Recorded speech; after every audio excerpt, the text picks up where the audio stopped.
Assalamualaikum warahmatullahi wabarakatuh. Kembali lagi di channel Teknorai Tutorial. Pada tutorial kali ini saya akan memberikan penjelasan kepada Anda tentang cara membuat aplikasi stream, yang mana mode aplikasinya yaitu Stream Reader dan Stream Writer. Namun sebelum lanjut ke video, jangan lupa untuk like, komen, dan subscribe ke channel ini apabila Anda belum. Dan selamat menyaksikan. Oke, untuk tool yang kita gunakan kali ini adalah Microsoft Visual Studio 2013. Oke, kita buka dulu.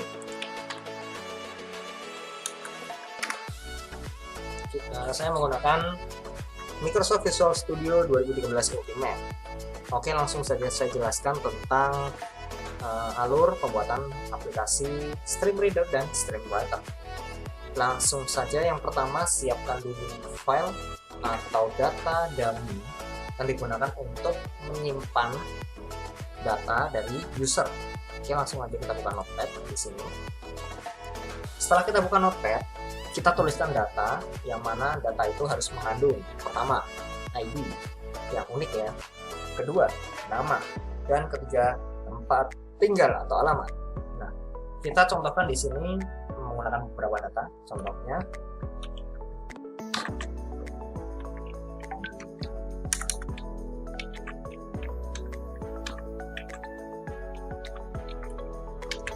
Oke, contoh di sini saya sudah menggunakan atau memiliki 4 buah data dummy. Yang pertama kodenya yaitu A01 sampai A04.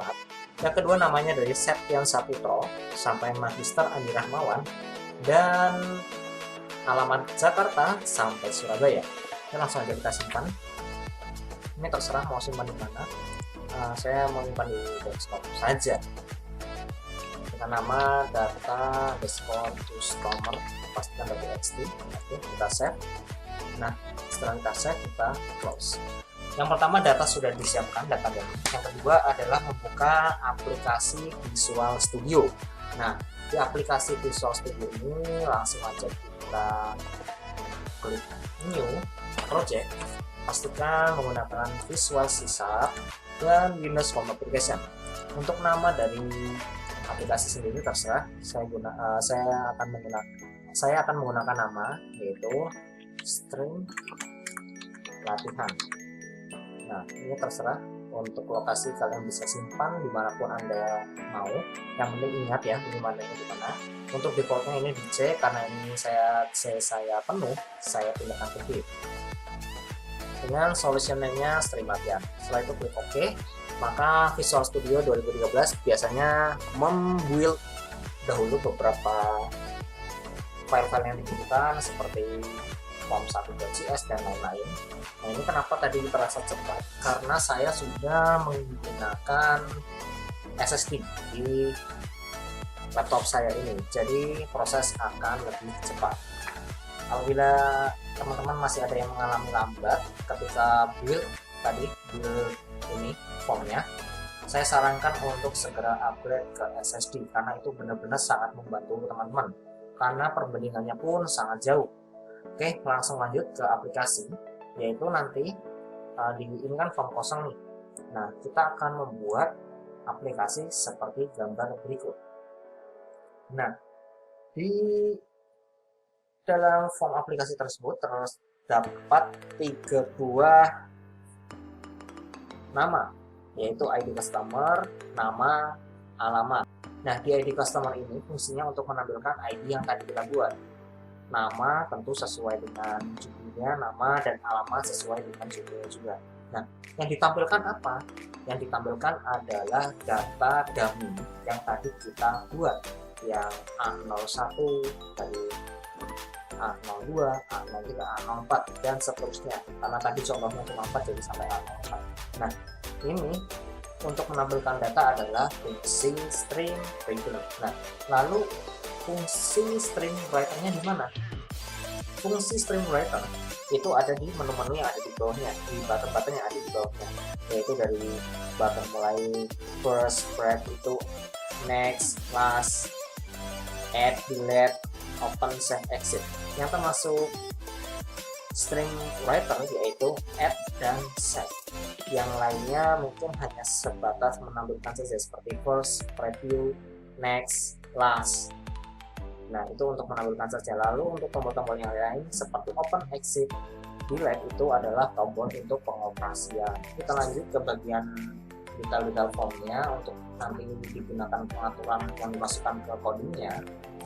Untuk yang pertama form, ini sesuai di gambar ya.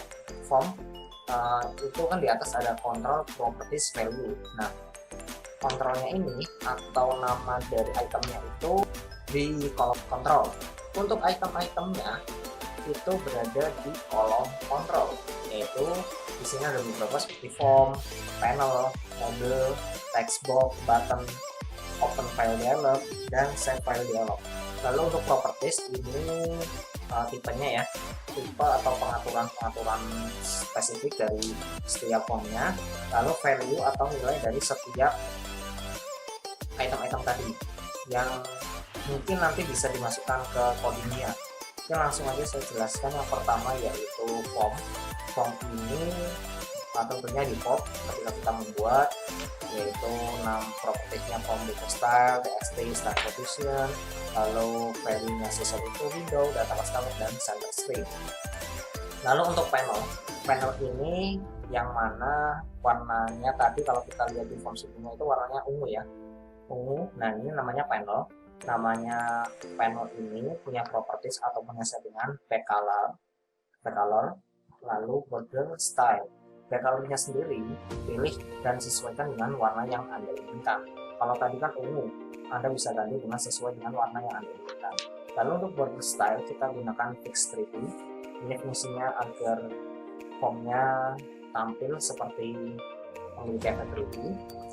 Dan untuk item-item lainnya mungkin saya akan singkat beberapa karena saya rasa ini hampir sama, cuma akan saya jelaskan satu atau dua saja. Untuk label ini fungsinya untuk sebagai penamaan saja. Penamaan contohnya di sini ada label namanya ID customer. Kalau Anda bisa lihat di sebelah kiri atas itu ada ID customer. Nah, itu label digunakan untuk penamaan saja. Lalu propertiesnya text dan value-nya ID customer. Value ini yang ditampilkan atau yang akan dimasukkan ke coding. Oke, langsung lanjut ke text box. Contoh text box itu sebelahnya ID customer yang kecil itu. Nah, ini namanya text box, nama itemnya.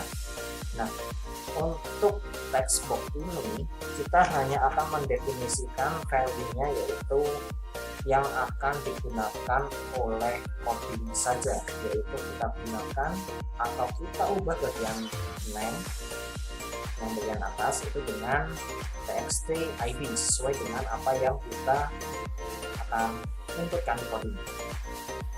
Lalu lanjut ke button ini contohnya tadi ya, ada 9 kalau nggak salah, reverse, pref, next, last, add, delete, open, save, exit. Saya akan jelaskan satu saja di sini karena hampir semuanya sama.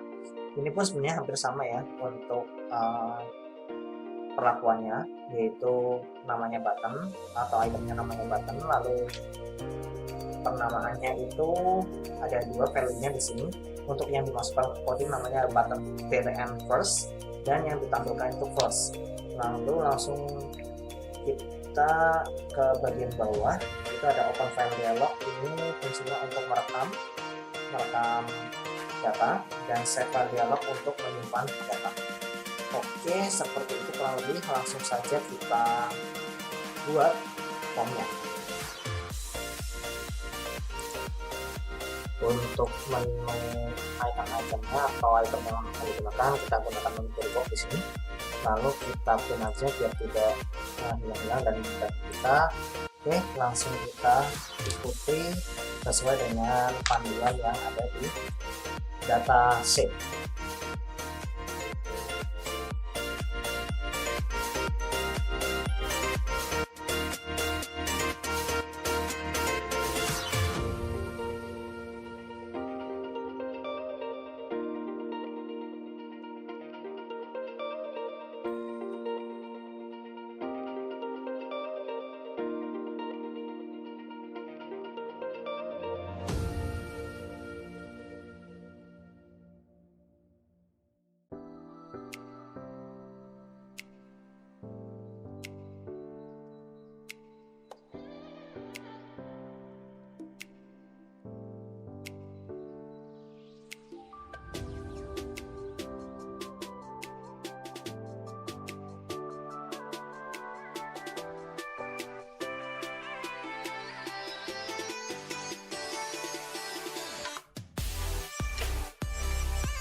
Nah, setelah semua terbuat seperti ini, langsung saja kita lanjut untuk sesi pengkodingan atau memasukkan coding ke dalam form ini. Oke, bagian pengkodingan sudah selesai. Namun sebelum lanjut ke codingan, kita lihat dulu formnya. Maka akan saya jelaskan sedikit di sini. Nah, untuk melakukan coding seperti tadi ya, sudah ada. Itu diklik form 1, sini diklik double klik, maka akan muncul form 1.js. Nah, untuk mendefinisikan ini per itemnya, caranya pun cukup mudah.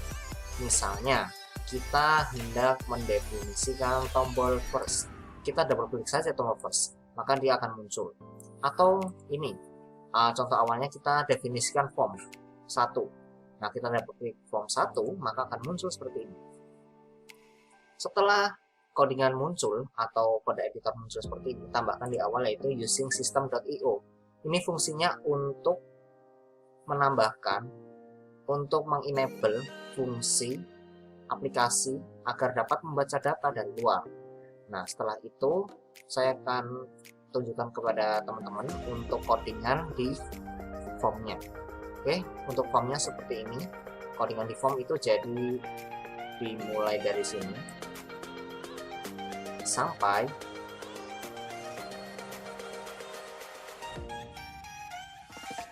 sini. Nah, untuk codingan di form ini kebanyakan untuk mengambil fungsi-fungsi dari button-button yang lain. Jadi form ini kan sebagai penadah atau tempat untuk button-button tadi. Nah, agar button-button tadi bekerja, kan button tadi ada di dalam form nih. Agar button tadi bekerja dengan baik, maka harus didefinisikan. Nah, untuk mendefinisikannya, kalau yang di codingan form ini adalah secara garis besarnya saja atau secara fungsi jadinya saja. Nah, untuk fungsi-fungsi yang lain atau detail-detail fungsi dari setiap tombol ini, kita langsung lanjut. Oke, ini mungkin bisa dilihat dulu untuk codingan form seperti ini.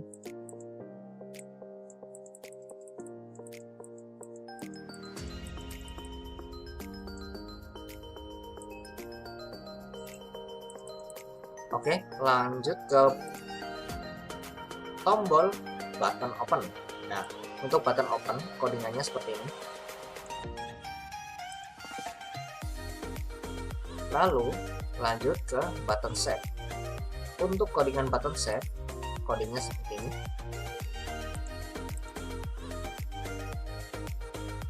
Lalu untuk button exit ini cukup mudah karena dia hanya logika saja. Apabila ingin ada yang masih ingin ditampilkan, ya dilanjutkan. Apabila diklik, maka dia akan selesai atau menutup formnya. Ini button exit. Lalu button first, ini codingnya dimulai dari sini. Lalu lanjut ke button last, ini codingnya dimulai dari sini. Lalu kita lanjut ke button prev atau preview atau melihat data sebelumnya, codingnya seperti ini dimulai dari sini. Lalu lanjut ke button next, codingnya seperti ini dan dimulai dari sini. Setelah itu kita lanjut ke button add. Nah, ini untuk menambahkan data. Kita mulai codingnya dari sini dan akan berakhir di sini. Oke, lanjut ke button delete. Nah, ini button delete ini cukup rumit ya, seperti button add tadi. Cuma bedanya di delete ini dia lebih kompleks lagi karena harus mengupdate juga. Jadi ini mirip fungsi CRUD ya kalau di pemrograman database. Nah, ini codingannya seperti ini. Kita mulai dari sini. Oke, kalau dirasa semua codingan sudah selesai, sudah tertulis dan tidak ada error, untuk mengecek error kalian teman-teman bisa cek di sini. Kalau misalnya ada yang kurang, pasti di sini ada merah-merahnya atau di bagian sini ada merah-merahnya. Oke, langsung aja kita coba jalankan. Caranya cukup mudah, kita klik start. Nah, form akan dimuat seperti ini apabila codingannya benar. Nah, karena ini mencoba fitur stream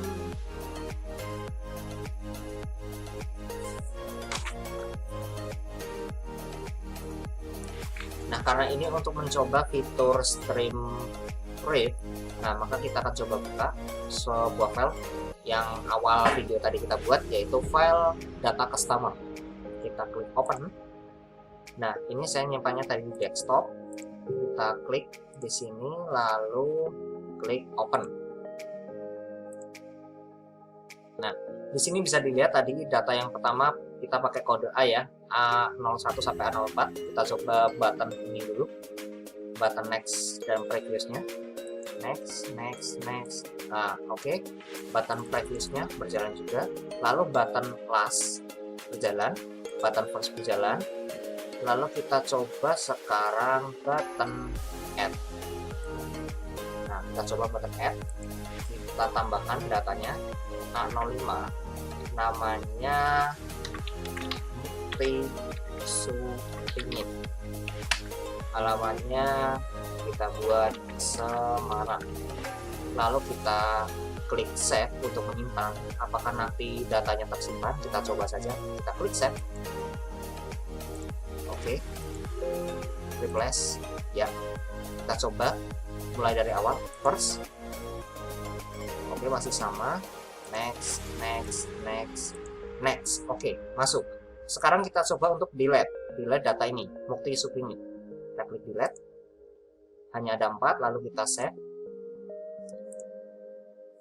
Save, replace, yes. Ketika di first dan last, maka seperti data awal hanya 4. Dan kita perlu coba satu tombol yang terakhir, yaitu exit, untuk mencoba fungsinya apakah ini berjalan atau tidak, atau exitnya ini hanya akan berjalan dengan fungsi silang di sini. Oke, kita coba.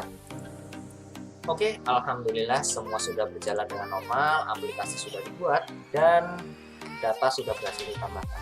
Oke, sekian dari saya, kurang lebihnya mohon maaf. Terima kasih sudah menonton video ini. Sampai jumpa di video selanjutnya. Bye bye.